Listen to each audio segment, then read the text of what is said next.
এই ভাইয়ার হাসিটা হাঁটা দেখে আমি খুব আশ্চর্য হয়ে গেলাম। যেভাবে আঁকা বাঁকা পথ দিয়ে হাঁটে যাচ্ছে, দেখতে দেখতে আমার চোখটা জুড়িয়ে গেল। সেই দিক ওদিক তাকায়, নাগিনীর খোঁজ নেয়।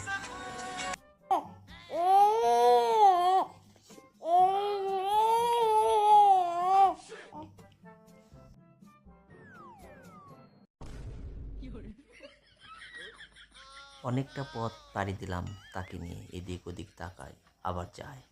সামনে দেখি একটা গরুর বাচ্চা তার মায়ের সঙ্গে দুধ খাইতে যায়। তারপরে আমরা অবলম্বন না করে বাসায় ঢুকে পড়লাম।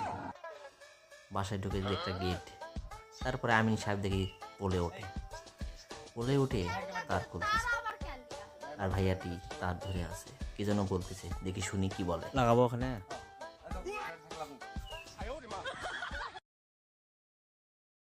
তারপর হঠাৎ করে চোখে পড়লো মানিকের দেখা।